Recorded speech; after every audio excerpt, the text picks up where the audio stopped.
This is the Word Slinger Podcast, episode 002, Storytelling on YouTube with Paul Campbell. This episode of the Word Slinger Podcast is brought to you by Happy Pants Creative. We connect you to the marketing and creative resources you need to help your business do more business. Get started with happypantscreative.com. It's the Word Slinger Podcast, where story matters. Build your brand, write your book, redefine who you are. It's all about the story here. What's yours? Now, here's the guy who invented Pants Optional, Kevin Tomlinson, the Word Slinger. Word Slinger. Hi, everybody. This is Kevin Tomlinson, the Word Slinger, and I'm really happy to be here today. I think I'm pretty much happy to be here any day. This week's going to be a little different than last week. Last week, which was actually 2 weeks ago, sorry about that, was all about introducing my story, telling you guys who I am and what I'm doing here, and I probably should have gotten a little more into my obsession with pants freeness, but we'll save that for another day. This week I wanted to talk to you. I actually talked to a good friend of mine, an old friend of mine named Paul Campbell, who is running a network channel. He's running a YouTube channel called The Real United States Vlog, and he's been doing this for a while. He and I, we've actually talked back and forth on our vlogs every now and then, although I don't really keep up with mine that much. I should probably spend a little more time on that. At any rate, he's got a pretty successful video blog going that he built in sort of response to the Real Russia vlog, which he talks about in this interview. If you haven't had a chance, go to YouTube, check it out, check out Paul's blog. But, YouTube is such an interesting place. Now, the focus of my show is storytelling, or is story in general. And the idea here, if you're new to the show, and you probably are, since this is episode 2, the show is all about story. And it's about how story impacts our culture and our businesses and careers and our lives. So I love looking at the impact of story from every angle. And I especially like when something new comes along. Now, video blogging is not all that new. And if you've been around, let's just face it, everyone knows what YouTube is, and everyone should be familiar, at least on some level, with what a video blog is. Paul has created something that I think is kind of cool and unique. He's moving around these here United States, and he's showing you kind of the guts of the nation. There's a misconception worldwide, I think, about what it's like to be in the U.S. We get kind of a bad rep. And I think in general, most people don't really buy some of what they see. But I think I know enough people overseas who have this sort of impression in the United States. And there's so much more to the heart of the country that I think people miss because of the media and film and television. You get this impression that everyone here looks like people in Hollywood, and everyone here acts like that. And that's really just not the case. There's so much to explore in the country. And that can be said of any country. And the Real Russia vlog is the same idea. Taking a look at Russia, despite what we think we know, there's an opportunity there to exchange cultural stories and learn and grow. So pretty amazing stuff. So I'm not going to keep you any longer. I'm going to move you right to the interview with Paul Campbell. And anything he mentions in the show, I'm going to put in the show notes. So go have a good time. Say hi for me. And enjoy. Hi, I'm here with Paul Campbell, who's an old friend of mine and used to do some writing for me when I was back in my boating.com days. So, hi, Paul. Welcome on the show. Thanks, Kevin. I'm glad to be here. So, I know that you've got a lot going on, and I know we're going to talk about some of it. One of the things that I know about, two things I know about, you've got your video blog, which is, is it still called a vlog? Do they still do that? Yeah, I think most everybody still calls it a vlog, yeah. Most it still calls it that? Yeah. So you've got the Real United States Vlog. Right. So I'd love to hear a little about that. That's kind of the first thing I was going to talk to you about, but you also you told me recently you're starting your own production company, Yeah, I'm I'm which with I cannot pronounce, but for the life of yeah, Perspicacity Pers- Films. Perspicacity Films. Yeah, we'll get to that. That's yeah, no money, no resources, but I am starting a production company. Uh, But no starting money, with, go no money, ahead. and no resources. That sounds like most production companies I know. I think so. Yeah, Robert Rodriguez is my hero. The rebel without a crew. Right. But getting back to real United States, yeah, about 2 years ago, it'll be 2 years in October. We had started making some videos on another channel, just trying to get a feel for YouTube, and we stumbled across a fella in Russia who had started a channel called Real Russia, and it was all about normal life in Russia and how people live and how things really are without what you see on the international news. And I went, that's a fantastic idea. And so Bev and I, my wife, started this a month after him with The Real United States, trying to show the world that life here in the United States is probably very similar to life in most places, that we're actually pretty normal. Not, it's not what you see on the international news. There's not a lot of hype. That life is actually fairly normal. We go to normal events and those sorts of things. And over the course of that couple of years, we've gotten subscribers in, I think it's 191 countries now. Wow. Yeah, out of 193. I think that's just like North Korea and Albania is the only place that doesn't have access to us. The places where they don't want anybody knowing about the real United States. Well, that they just don't have access to the internet. And interestingly enough, we have not had the trolls that a lot of channels have had. You would think that there are places on the earth where we are not well liked as Americans, and that's not true. The fact of the matter is that our viewers virtually everywhere, east, west, middle east, north, south, have all been very nice, been very enthusiastic about the channel and learning about our country and about how life is here for you and I. Yeah. Pardon me. So it's been growing. It's not grown nearly as quickly as we would like, but when does it? Yeah. So, but we're keeping after it. We publish once a week on Monday mornings, and it's absolutely whatever happens to be available at the time. Some event perhaps that people are gathering at, or something as mundane as a lighthouse or a bridge or something. This things about the country that maybe even people that live here in the United States don't get to see because it's such a big place. If you live in South Alabama or out in Southern California, you may not be familiar with some of the things here in Michigan or places we've been in Florida or things like that. Yeah. So we get to expose people in our own country with places that they just will never get to see as well. So, so that was the inspiration for your Mm-hmm. blog. So, what are some of the more interesting things you've actually covered? Wow.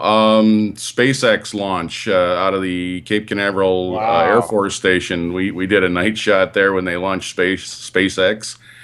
Very cool. Yeah, that was fun. It was a long wait, and we're shooting in low light, so it was difficult. We were shooting from the side of a hill, but that was one. We did one here a month or so ago called Port Huron Float Down, and it's an unsanctioned event. Basically, it's a word of mouth event where people get on inner tubes and stuff and float down the St. Clair River, which is the border between the United States and Canada up here in this part of the country. Okay. And there's about 7 knots of current, and like thousands of people participate in this. It's this huge, just word of mouth party.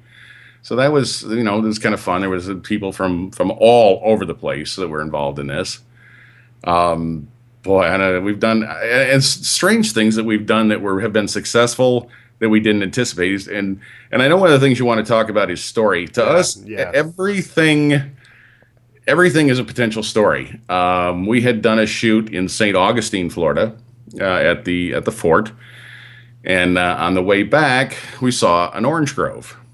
And so we stopped and we got out, and Bev turned on the camera. I did my spiel. We put the windshield mount on, did some rolling shots, and put it together. And that's now approaching 25,000 views. Wow. And that was just an impromptu thing. Well, yeah, pretty much most of them are, but this one was really off the cuff, and I just talked about orange groves and the harvesting of fruit and this and that, and it has been very, very successful for us because people just don't get to see orange groves unless they're from those parts of the country. Yeah, yeah. Is that the most popular post you Yeah. have? Yeah, that's our most popular. We had another one that was about a you pick strawberry patch. We try to do a lot of family kind of things like Yeah. where people go to as a family to pick fruit or to we did the Holland Tulip Festival up here in Michigan, in Holland, Michigan. Big annual event, lots Yeah. of families there, and there was family. I mean, English was not the predominant language at this event. I mean, they were all over the world. There was people there, so it was a big deal, and it was a lot of fun to be able to see everybody experiencing this Holland, the Netherlands in America kind of thing. Now, do you talk to people? I mean, you get people on camera when you do these? Occasionally, usually people are reluctant to be on camera unless we've set it up in advance. And those are usually like business interviews, like part of one of the segments we do. Again, everything is a story. So if somebody owns a small business or is involved in a small business event or something, we will get them to talk on camera quite frequently about either their business or their industry in general. And there's always a lot of a human interest in that, how they got started, how well they're doing, the difficulties they've had in business. And I think that's been a very encouraging thing to a lot of people. Yeah, it sounds very cool. I've watched some of your videos, and you and I actually have occasionally talked back and forth in a couple of videos. I know my stuff is nowhere near as developed as yours, but it's a lot of fun to watch that stuff, and you do get a kind of an inside view of different parts of the country that I wasn't really aware of, and I'm sure a lot of viewers aren't aware of. Does anyone ever like request a place for you to visit? I have had viewers that have asked us to do the general sorts of things like, hey, could you do one about bars and taverns Yeah. in the United States? That's been requested. Yeah, I'd like to see that. Sporting events, hey, could you go cover a sporting event, which obviously is a little more difficult because of the restrictions on recording those sorts of things. But Right. but yeah, we do occasionally get the viewer from both the United States or overseas that says, yeah, I would like to see this subject or this place. I can't think of a one that's been a specific place recently. And I, I did have one of our more loyal fans recently ask about wanting to see some footage from earlier in our lives. We used to. Sort of a Well, throwback Thursday kind of thing. Well, yeah, kind of. We used to live on a boat. We spent about 3.5 years living on a boat, and Yeah. they wanted to know more about our history. Because that, again, they say everything to me is a story, and I took that period in our life, and I actually wrote a book about it. So the person had found out about this and ordered the book, and now they want to see some footage. I'm like, okay, I'll see what I can do. Yeah, But yeah. so yeah, the fans are definitely engaged, and that's one of the nice things about the way YouTube handles everything with the comment stream, is that you do get to engage your viewers, your fans, in a very cool way in almost real time. I mean, it's very, very quick Yeah. from the time they post a comment till you gets to you, so that you can be responsive to the people that consume the things you're creating, and that I do like. So, talking about the YouTube channel, I mean, if somebody were interested in getting into that, I mean, what would be some advice you'd give them to start? Same thing I would tell them if they were going to write a book. It would be read lots of books. If you're Yeah. going to become engaged in starting your own channel, certainly watch a lot of YouTube and do a lot of research on what it takes to set up a channel. It's not hugely difficult, but certainly there are a little bit of a learning curve, just like with doing anything. Yeah. And I would also tell them, are you comfortable speaking in front of a camera, as though you're talking to a friend? Seems like a given. Yeah, but a lot of people go to get into it and then realize, oh dear Oh, yeah. Lord, what have I done? It's like the first time author, they get 15 pages into it and go, oh no, what have I done? Yeah. But so certainly I would tell them that expected to grow slowly. It's not going to be something that happens overnight. Like any business, it's going to take about 10 years to build it into a real business. Yeah. Certainly 5 at least. And learn your craft. Continually study your craft. Mm-hmm. Yeah. That would be my advice, and also decide what you're comfortable with. Not just speaking in front of the camera, but are you a vlogger who likes to sit in the studio like many vloggers do, or are you a total nut job like me that'll go out and stand in a crowd of people and wave your arms and talk in front of a camera no matter how many people are staring at you? So I would tell them, decide what it is you're comfortable with.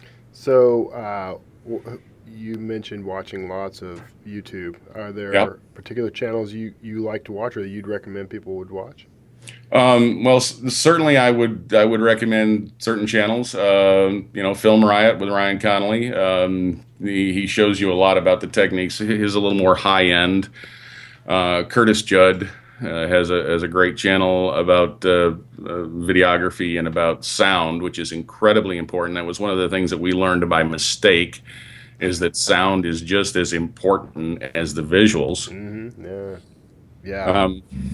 So yeah, there's a lot of good ones out there, but those would be a couple of the ones that I would recommend right off the bat for learning the videography part of it and the audiology part of it.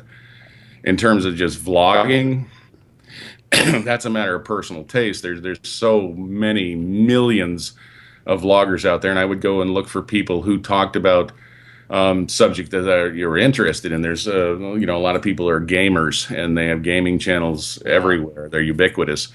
I'm not a gamer as such, and but I do. There is one particular channel that I watch that's Boogie2988. He's quite a well-known gamer, but he talks about a lot of the things within the business and industry in general too. So, but I would watch a lot of the stuff in the subject area that I was interested in. Yeah. So when you're out in the field, because you do, I know you do some stuff in a studio space, but you're out there doing stand-ups in a field, right? Yeah, we only do about 2% maybe of our stuff in the studio. The other 98 is done, in the field, and it's guerrilla filmmaking. We go in with the stuff in the back of a pickup, set up as quick as possible. We sync the mic with the camera, and I start talking extemporaneously. It's just, Bev doesn't even know what I'm going to say in advance. Yeah, I know. Sometimes I don't know what I'm going to say in advance. Yeah, I never know what I'm going to say. No one ever knows what I'm going to say. And that's not for the faint of heart. Vlogging in the field is very, very demanding on so many levels. It's difficult working around people. It's difficult working in front of people. And you have weather concerns, anywhere from, screaming hot or pouring rain to, literally sub-zero temperatures we've shot in, which are very, very physically demanding. So be prepared for that if you're going to vlog in the field. Well, other than weather and that sort of thing, what are some of the challenges of shooting out in the field? 'Cause I know the studio is a controlled environment, but I worked in film and television for years. I know a lot of problems crop up in the field. What are some things you discovered right off and you had to deal with? Wind noise is of course the biggest problem, because often, since my videographer is not wearing a set of headphones and I've got a remote recorder, sometimes we'll get wind noise that we're not aware of, and so trying to take that out in post can be a real hassle. Wind is really the biggest problem, I think, for us. And shooting in close quarters with a lot of people, especially if you've got big equipment like a jib crane, people really are oblivious to you, and they will literally almost walk into the boom of the crane. Mm-hmm. So those are a couple of problems that sometimes we have to overcome and get somebody to physically intervene their body to keep them from running into stuff. And once in a while, I haven't been run off from any place because I don't get permits. And I don't really need permits as a general rule, because I fall under the same auspices that a news gathering agency would use. Mm-hmm. But sometimes you can't get access to a place. Right. It's difficult to walk into a store, for example. One of our early episodes was done in a Radio Shack, and we went in and we asked permission. And we're like, okay, but you can't have anybody, you can't get anybody in the frame. Okay, fine. So that worked out for us. But so sometimes getting access can be a little hassle, or Yeah. getting people, if you are trying to set up something with someone and they aren't familiar with your channel, it can be very difficult to get them to really understand what it is you're trying to achieve. Right. So access is tough. Do you find that do people in general understand what you're doing when you show up on a location? If you mean the general populace around us, Right. Like, let's just say you showed up somewhere and you decided you're gonna do one of these in a location where you might have to ask permission, or you might have somebody question what you're doing. I mean, do people generally understand right? that you're not Yeah, a news show? That. yeah. I mean, when you show up, and then the minute you say or YouTube, or you have YouTube on your shirt, people have a pretty clear idea of what you're doing. Hmm. We did this, well, I guess a couple of months ago in Fremont, Michigan, which is where Gerber Baby Food is. We were right across the street from Gerber, and we were doing a car show, jib crane, the whole bit. We wanted to shoot this car show, and we didn't have anybody we could contact. So we showed up on site. I went up to the gate. I asked the event coordinator if it would be okay, and they asked their boss, and they chewed it over a little bit and went, "Yeah, sure, come on in." And so there was no problem with that. They very quickly got a hold of what it was we were trying to achieve and what our goal was, and that we weren't a lot of people worry that because of news agencies, whether you're going to slant this to sound negative. Yeah, yeah. I was going to ask about that, because I Yeah. think that's a big worry. I know in the past I've come across that, and we kind of developed the trick of saying we were doing a student film, but you and I are both a little more advanced in years now, so I don't think we Right. could pull that off quite as easy. But so, how do you get around like objections if people don't want you around? Oh, well, if they don't want it around, I simply leave. I'm not an in-your-face kind of a person, really. Yeah, If it's a problem, we're not there to create a problem, and we carry that through the whole business. That yeah, we're not going to have problems. I don't really try to quash anybody's opinions.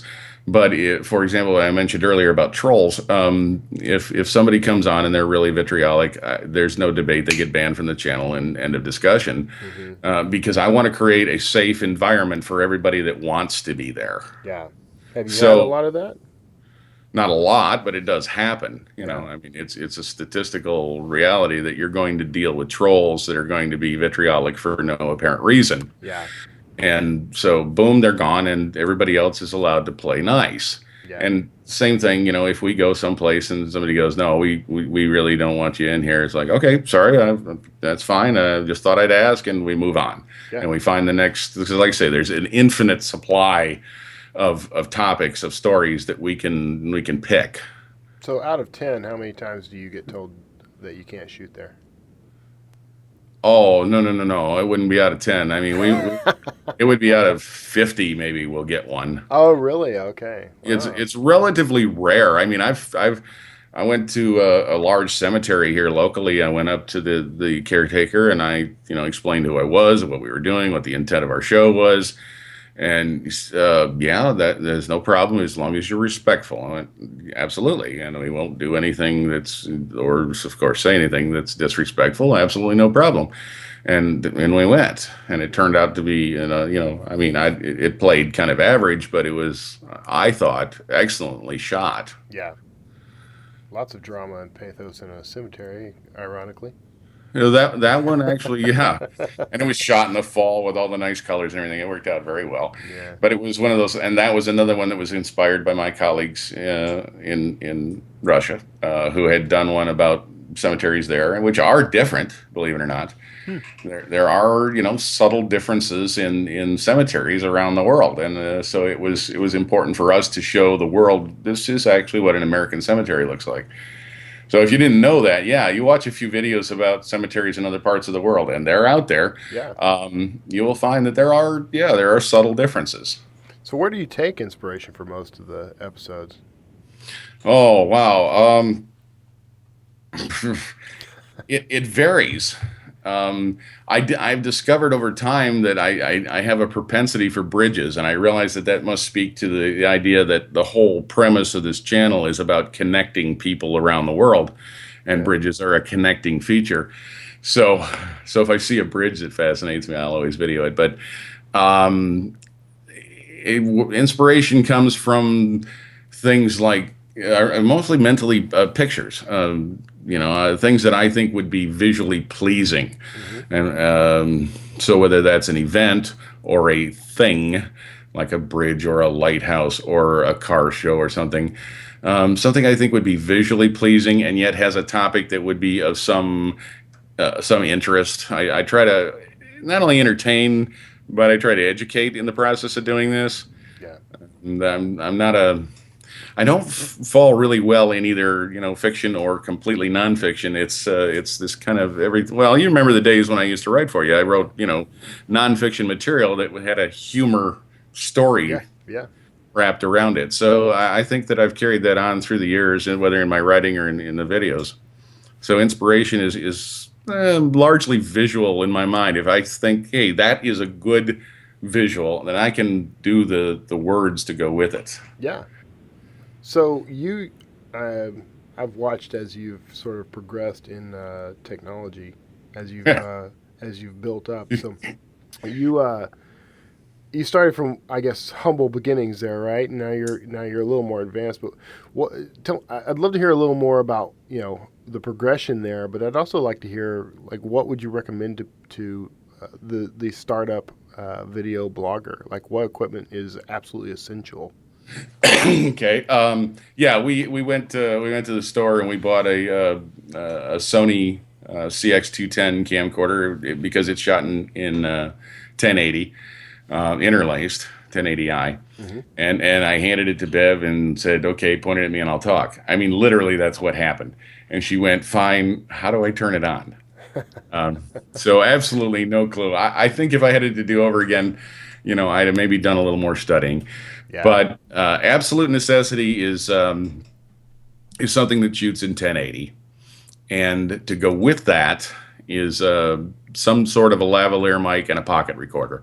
You can't get good sound out of a camera microphone, especially if you're going to have any more than 3 feet between you and the camera, even with a good shotgun mic. Hmm.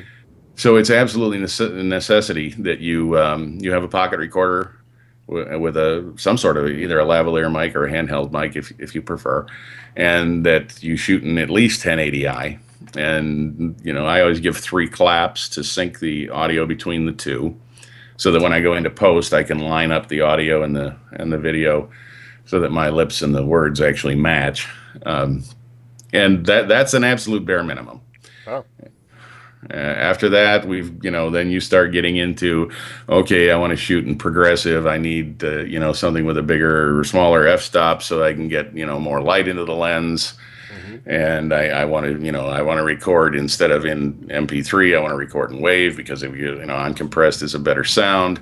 And then you end up buying a $200 microphone, and the next thing you know, it becomes an addiction. Yeah, yeah. They always seem to hook you with the really inexpensive stuff. Oh yeah, you just need this as a starter pack, and then $50,000 later you have a full studio.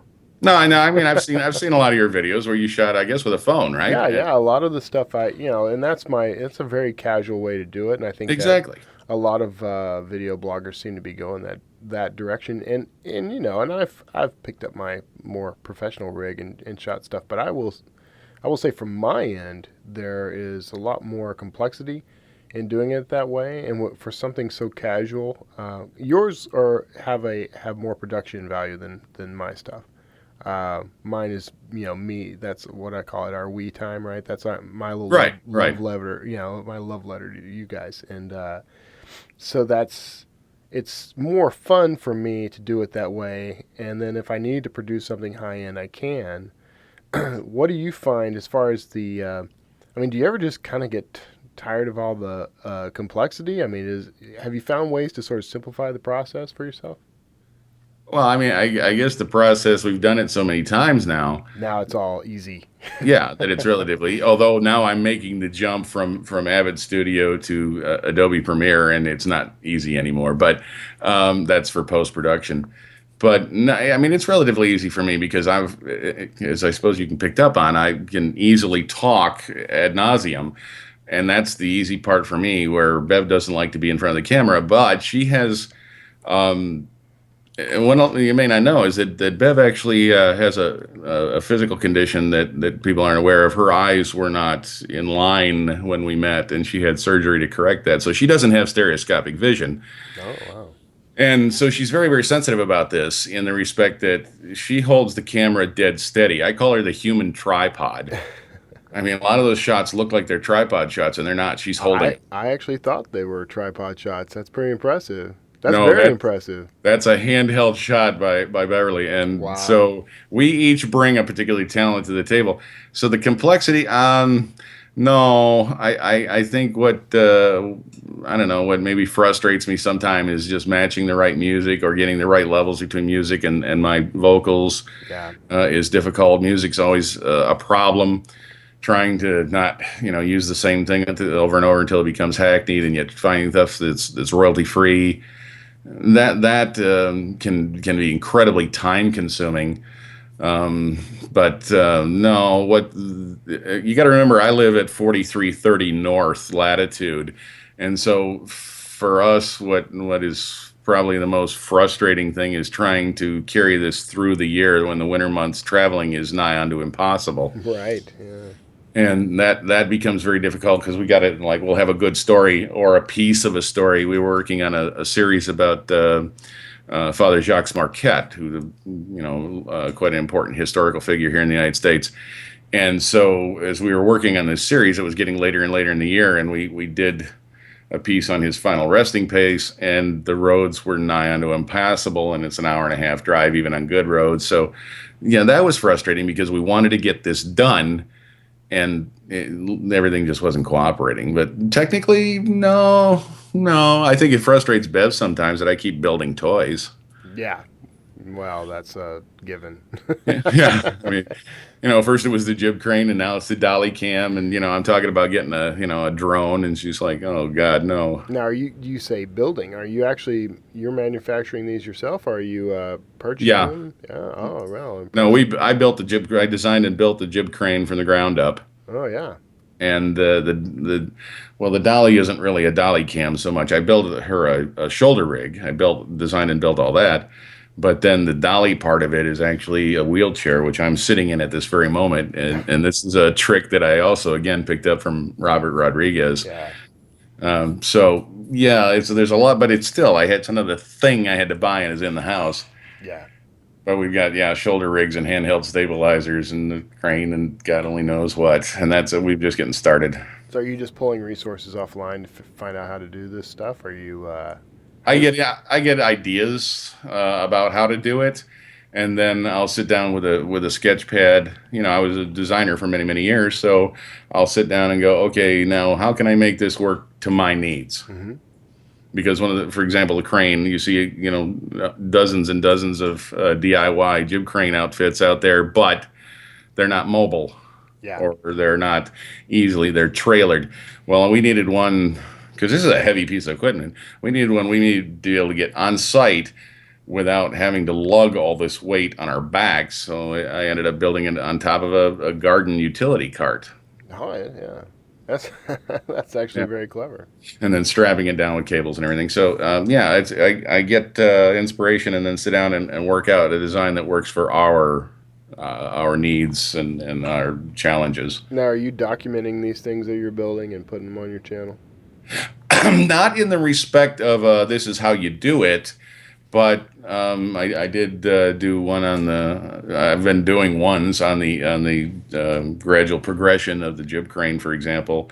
We haven't done one on the shoulder rig or the dolly yet, but that is coming. So I'm documenting these in general, but not a step by step. And this is what you cut and everything. Yeah. So yeah, I am adding, because we do a whole thing we publish our main things on Mondays, and then because again, this was a part of our life, real life, and so there's a BTS behind the scenes series that we do intermittently on Wednesdays, Thursdays during the week. Oh, okay. Yeah, I don't think I think I've maybe seen one of those. And I hmm know that you're active on social media. I mean, how much what channels do you usually kind of mess around with on social media? Well, we use obviously Facebook. I do use Twitter. I don't use Twitter a lot because it's kind of there's a very short shelf life on tweets that Hmm. you have to respond to. So, and I don't have the time to really stay super active with it. I try to follow it a little bit, but we do use Twitter, and of course G plus. Everybody sort of got herded into when they made the big changes on YouTube, and I Right. use that quite a bit. That has turned out to be a relatively good resource for the people that have embraced it, Yeah. and so that's nice. But those are probably the only three that I use. We are expanding to include our arsenal of and YouTube I consider a social media site too. Yeah. So we're expanding that to also include Vimeo, um, which is going to be the not the only, but the primary display place for the things for Perspicacity Films, our new production company. So when we start shooting music videos or commercial real estate commercials, those things will get displayed in a portfolio on Vimeo. Very good. Have you? Yep. And I know you had told me offline that you've got sort of your first project, which is a music video.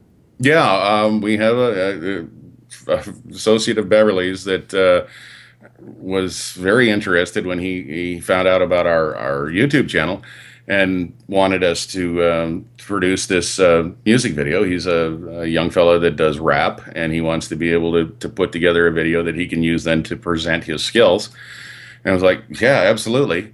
We'd already been planning to start a production company for, well, nigh onto a year. We'd been talking about it and more. So once that happened, I got the impetus to go ahead and go, okay, I've got to actually buckle down and start the website and start its own social media page on Facebook and get the name and build all the stuff. So that's when that really started to heat up, was just within the last few weeks. And that I think we're on for this Sunday for our first commercial shoot for the new production company. I'm pretty stoked about that. Obviously, time is the limiting factor with this. Yeah. Are you able to dedicate full time? No, no. See, I work a full time job. Plus, I Yeah. have the YouTube channel, which probably sucks up another 20 hours a week. And now I'm trying to launch a production company. So, yeah, You're just kind of a glutton for punishment. yeah. I only sleep about 6 hours a day, Yeah. and That's that's it. no joke. And so the goal, of course, is to work into where all of this video, both the production company and the YouTube stuff, is going to become more and more a part of our income, and I can like step back maybe to part time, and then eventually dissolve the day job altogether. Yeah. That's the dream. Are you making any income off of this stuff right now? Um, Net, no. Yeah. You But know, I gross. I can I mean, see. I get paid, but Yeah. I'm spending so massively much more than I'm receiving that, Right. net, no. But that grows. So Yeah, well, I mean, that's just something you accept in any business. yeah. Yeah, and I think one of the things that people who would be interested in getting into this sort of thing, I mean, one of the first delusions that people encounter is that they're going to get in and they're going to make, they're going to make a fortune doing it, six figures or more each year, and I think that that is entirely possible, right? But uh, the it takes a lot of work. It's just like publishing, hmm my business is all about. Creating a volume of work and marketing that work and getting an audience to respond to it and I imagine it's pretty much the same for you guys with what you're doing, right?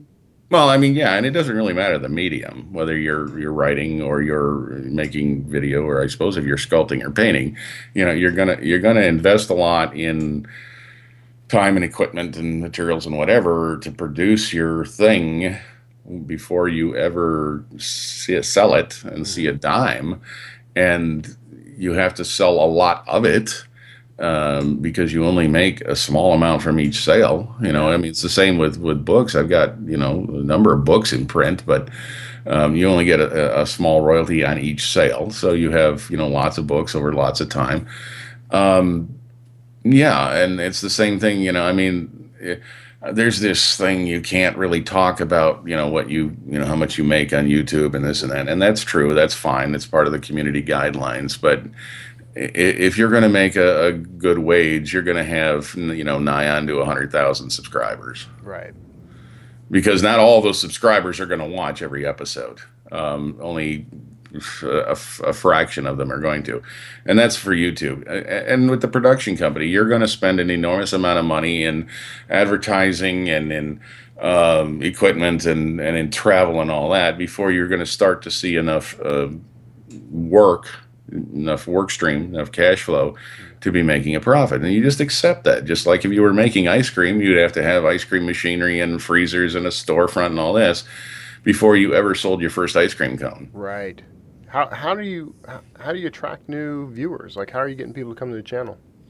To the YouTube channel? Yeah. Yeah. Well, there's an analytics function that every buddy on there has access to, and so a lot of it some of it, I should say, is through viral, like getting your friends to tell their friends and so on, through the social media. We actually have gone the next step to a more professional level. I made a video ad, which then I purchased ad space to these little pre-roll ads you see when you watch a video. A YouTube video. Well, if you are one of the unfortunate few, you might have gotten to see my ad come up and talk about the channel and what we have to offer, and here's where you find it, and come see us. So we spent some money on running these ads on a daily basis for a while, and we'll run another campaign in the not too distant future. It's just a fact of life. It's a cost of doing business, is that you pay for some advertising. Yeah. Is it effective? Yeah, it certainly made a difference. There's no doubt about it. We started to pick up a lot more subscribers there, and we got more people commenting. So more people were actually going, even if they didn't subscribe, they were going and seeing the videos and becoming interested in it. Because not everybody that necessarily watches your videos is subscribed to you. They may come back and just watch your stuff because they enjoy it and not necessarily subscribe. So yes, it was effective. Yeah, it would have been more effective if I'd had a bigger budget for advertising. But well, that's maybe you'll get a Super Bowl ad on the next Super Bowl someday. Yeah. Is that through YouTube? You did that? Yeah, through the YouTube AdSense, and yeah, it's that's a little complicated. That's one where you want to go to YouTube and go, how do I do such and such? How do I run an ad? Where is the easy button? Yeah, there isn't one. You have to, because it's complicated. It's not insurmountable. You don't have to be a rocket scientist, but there's some hoops you have to jump through. Yeah, I imagine. Yeah. In order to be able to run an ad, and I suppose that's no different if you were trying to sell, buy ad space for you're going to show on television or on radio. There's some things you have to do, and you have to produce the commercial and have it ready so it can be shown or heard. But yeah, there are plenty of videos about how to do that on there. So it's not hard to find out how to do it. Yeah. But it's an AdSense campaign is what it is. And there are a variety of different ones you can do, whether it's a pre-roll ad or whether it's one of those little display ads on the side. So you've got some options. But that is certainly a good way to go ahead and get your name out there, is just I mean, I suppose you could do any way. You could use any sort of traditional advertising that you felt comfortable with. If you could run an ad in the Wall Street Journal if you had the financial resources and thought your channel was going to generate enough interest for people to watch, then yeah, you could run a print. Oh, people need to come to what's the Perspicacity, yeah, Perspicacity Films and get them to get you to make your the video for them so they can run it on YouTube. absolutely, That's the effective route, right? yeah, yeah, Uh, absolutely. so tell me, Paul, where can people find you? Like, what's the name of your channel? Is it real? You It tell is. me. Our YouTube channel is Real United States Vlog, VLOG, and you can just type that into YouTube and it'll take you right to us, or into Google. That'll bring you there. Perspicacity doesn't really have much up. I'm still in the process of developing the website and the YouTube channel and the Vimeo channel and all that. But yeah, Real United States Vlog, bring you right to us. And I think we've got 150 odd videos up there so far. Oh, you got Um, you have a website other than the channel? We do. It's just realunitedstates.com. And they were, when I registered that domain, they were very surprised it was still available. I'm And a little surprised that was available, actually. yeah, yeah, realunitedstates.com. That's a good place. There's there's some good stuff up there, and we're trying to build that website up yet. Again, time is the limiting factor. I would like to eventually be able to showcase some American-made products, so we could actually turn it into a Merc site that featured especially stuff from small businesses Hmm. that could use that kind of notoriety. Yeah, yeah. All right, cool. All right. Well, we're gonna have to wrap up, but Yep. man, I've really enjoyed hearing your story here, and I'm really interested in what you do because and I tinker and I do my own video blog, and I've got this show is a little more organized. I kind of ramble on my vlog. But I'm really impressed by what you do, and I think that there are a lot of people who are interested in that kind of thing. So, maybe if you're open to it and they're willing to go check out your channels, maybe they can, float a question your way, and you can kind of guide a few people in. Oh yeah, absolutely. We encourage people at the end of every video to please leave your questions or comments below. I try to get back to everybody as soon as I possibly can, and so by all means, float me a question or go right to the discussion tab on the YouTube page, and we'd love hearing from everybody. And I know regardless of where they are on the planet listening to this, I'm always happy to hear from anybody. Great. All right. Yeah. Well, you heard them, everybody. You got any questions? Go check them out at realunitedstates.com, right? Yep. Yep. And the Real United States vlog channel on YouTube. Yep. All Yep. right. I'll put that in the show notes, and you guys can click through. And Paul, it's been absolutely outstanding to have you on the show, man. I really appreciate you taking the time. Oh, thank you, Kevin. I really appreciate the invitation. It's always a pleasure talking with you, and I'm looking forward to seeing how everybody feels about this. I really am. Yeah, me too. So, all right. Hey, you hang out after I click the stop button here, and we'll chat just a little more. That will make everybody jealous. Okay. All right, hold on. All right, take care, everybody, and we'll see you next week. Well, that was the interview with Paul Campbell. I hope you learned a little something there, or maybe picked up a little bit about the United States you didn't know before. And, Paul's got an pretty interesting and rich history himself, and he's a great guy to get to know. I wish that I had kept things rolling after I after I said goodbyes and said that we were going to make you guys jealous. I ended up my punishment for that was that Paul and I actually had a conversation off the record there by accident that I really wish we had recorded because he said some pretty profound things. The world will never know now. So lesson learned. Except I think you'll learn this later. But I've made this mistake in another interview. So lesson learned. I'm going to try to keep things rolling for a while. So thanks a lot for tuning in. If you are interested in following the podcast, you can subscribe to the RSS feed on iTunes. Just look for Word Slinger Podcast with Kevin Tomlinson, or Word Slinger Podcast will get you there. You can also visit me online at kevintomlinson.com/podcast to subscribe, or just check out the site itself. kevintomlinson.com is my home on the web. That's where you'll find out more about my books, my blog, my podcast, my pretty much all things Kevin. So I make a lot of pants jokes.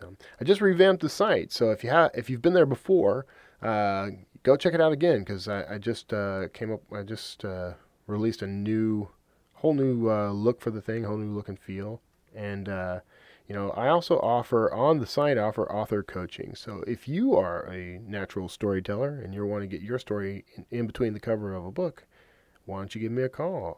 You can actually hook up with me right there on the site by clicking author coaching. If you have a question for the show, and I kind of hope you do, you can actually leave me a voicemail. If you go to, I almost said a completely different website. If you go to kevintumlinson.com/podcast, take a look and you'll see a button that says, call me. I think it says call me. And you can actually click that. Google will call you and let you leave a voicemail for me that I will play on air. If you're a little gun shy about speaking on air, you can leave me an email from that same page. Just click the button below. So again, that's kevintumlinson.com. I hope you'll drop by. I hope you'll say hi. I want to make friends with you. And I really do. I enjoy this stuff a lot. This is the storyteller in me. I've been born for this. So. And I am here to answer questions. If you've got an idea for a guest for the show, I'm not shy about approaching people. So ping me, man. I could use all the suggestions I can get. Coming up next week, I am actually talking with another friend of mine named Bobby Beaver. And Bobby and Bob, we'll just call him Bob. I don't know why I always introduce him as Bobby Beaver, but I call him Bob. Bob and I have actually worked together on anime parody dubs for years. He got me into that. I'm not an anime fan, shockingly, and he actually got me into that, which led to some other production work. Thanks to that, I got some valuable experience that I was able to translate into things that paid me. So a lot of my career kind of goes back to doing those parody dubs. So if you're interested in anime, or if you're interested in parody or anything funny at all, tune in next week and I'll have that whole interview queued up for you. This week with Wordslinger Podcast, we talked with Paul Campbell. Check him out online at The Real United... Man, I totally bombed it. I'm sorry, Paul. The Real United States Vlog on YouTube. Check that out. And Perspicacity Films, which I am so proud of myself for being able to say out loud. Get those web addresses in the show notes. Say hello to Paul for me, and take care of yourselves. It's been a pleasure talking to you today.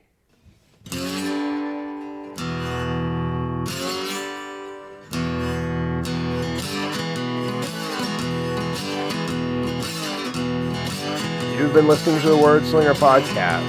Visit Kevin online, that's me, at www.kevintumlinson.com. Subscribe to the podcast at kevintumlinson.com/podcast, and we will see you next week. Wordslinger.